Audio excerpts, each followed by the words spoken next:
شروع اللہ کا نام لے کر جو بڑا مہربان نہایت رحم والا ہے۔ الف لام را، یہ وہ کتاب ہے جس کی آیتیں جچی تلی ہیں۔ پھر یہ کہ اللہ حکیم و خبیر نازل کرنے والے کی طرف سے بتفصیل بیان کی گئی ہیں۔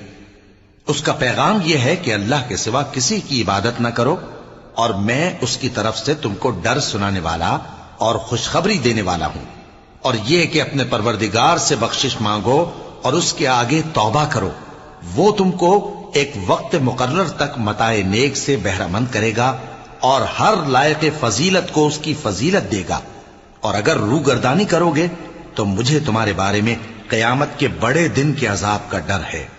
تم سب کو اللہ کی طرف لوٹ کر جانا ہے اور وہ ہر چیز پر قادر ہے۔ دیکھو یہ اپنے سینوں کو دوہرا کرتے ہیں تاکہ اللہ سے چھپ جائیں۔ سن رکھو جس وقت یہ اپنے کپڑوں میں لپٹ رہے ہو